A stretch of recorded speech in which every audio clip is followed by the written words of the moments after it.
Maksud nenek apa? Itu ayah. Begitu menoleh ke ayah lagi, aku langsung berteriak kencang dan jatuh tersungkur.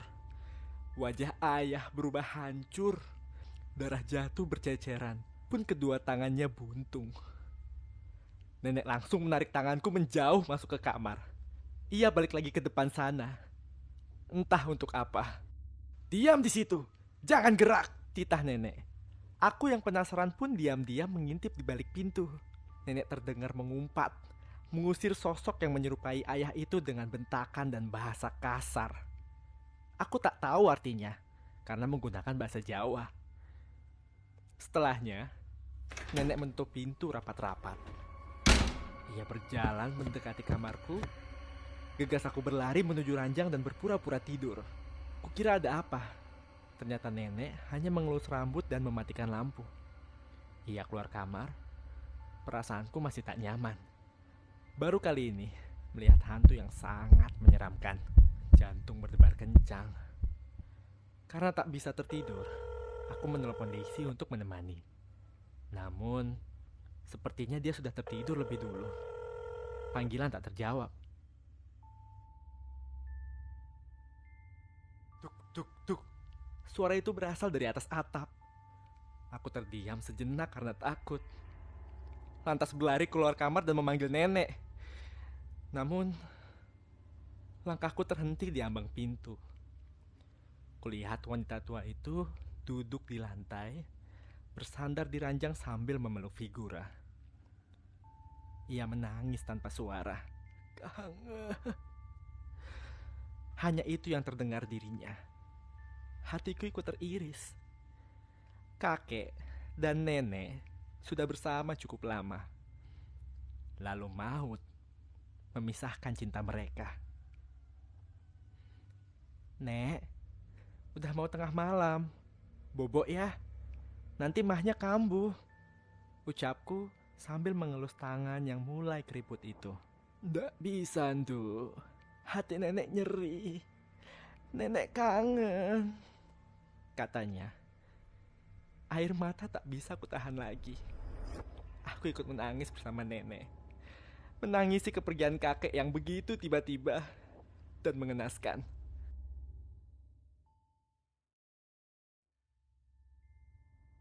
Jika kalian bertanya, siapa yang paling sial di dunia ini? Akulah orang itu.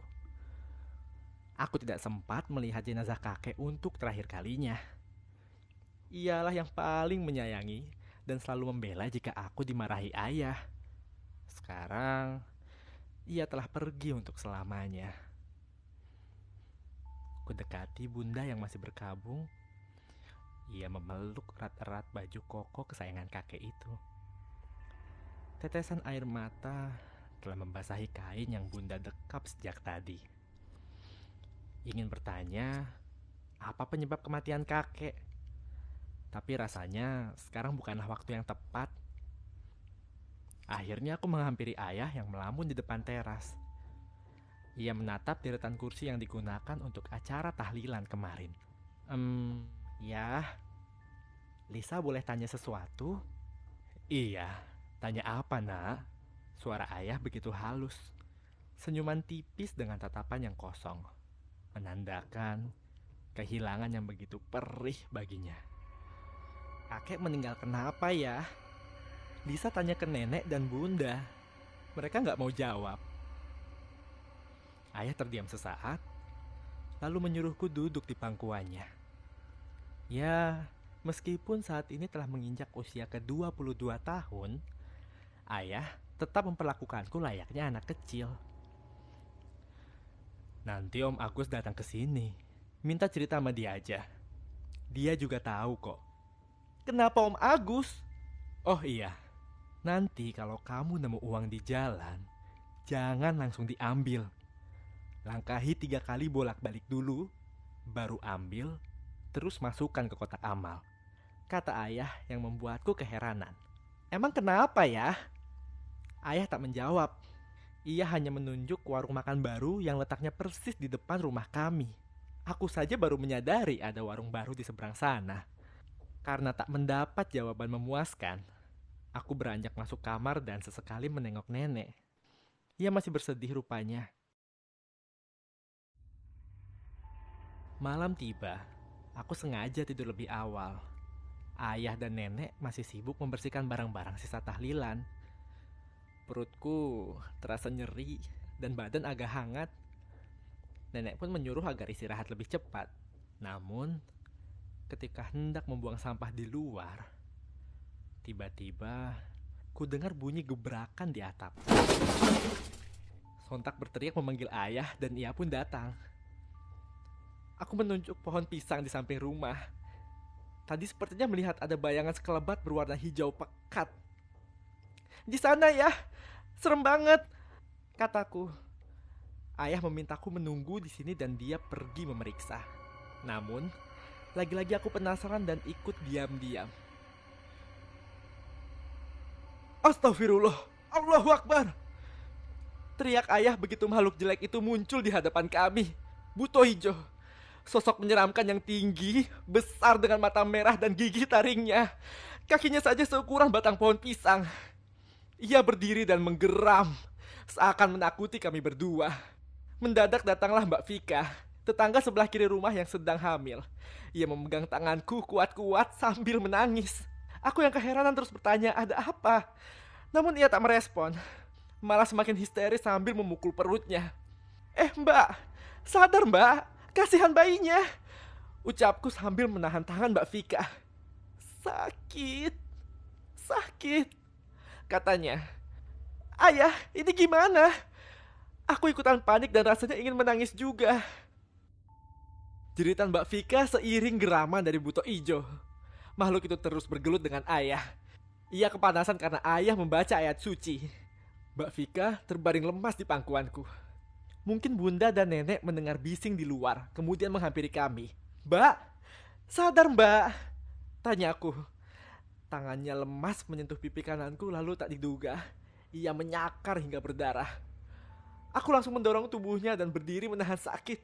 Mbak Vika kenapa sih? Udah, kamu masuk aja. Kan tadi nenek udah bilang, tidur cepat, malah keluyuran. Tapi Mbak Lisa, begitu tatapan nenek tajam ke arahku. Rasanya tak mungkin melawan lagi. Kamu obati anakmu cepat, sebelum darahnya dihisap Buto Ijo. Bunda manggut-manggut dan menarik tanganku masuk rumah. Tak tega rasanya meninggalkan ayah sendirian melawan makhluk itu. Setelah mengobati luka, ia menelepon Pak Mulyadi untuk meminta bantuan. Sayang sekali, Pak Mulyadi sedang dalam perjalanan dan belum bisa pulang.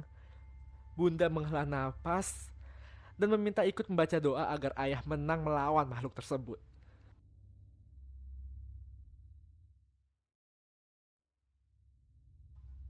Ayah, bunda! Aku berteriak panik begitu terbangun dari tidur dan mendapati banyaknya jejak tangan berdarah di spray. Bunda yang melihat pun ikut heran. Ia memintaku segera turun dan pergi mencuci spray itu. Sedangkan aku masih terdiam di kursi sambil memeluk tubuh nenek. Nek, Lisa kenapa? Ada yang jahat sama Lisa? Tanya aku menahan tangis. Nyawa belum terkumpul sepenuhnya. Lalu mendapat hal seaneh ini. Kukira tadi hanya mimpi. Rajin berdoa sama Allah ya, Nduk. Jangan tinggalkan sholat. Nanti malam kita sholat tahajud sama-sama. Kita minta perlindungan. Jelas nenek. Buto Ijo itu ngapain kesini, Nek? Kenapa dia nakutin kita? Menurut nenek, dia ada sangkut pautnya sama kematian kakekmu, Nduk. Nanti kita tanya ke Pak Mulyadi. Hanya beliau yang tahu. Kematian kakek saja masih menjadi misteri untukku. Bagaimana bisa paham? Mendadak keluargaku menyembunyikan sesuatu.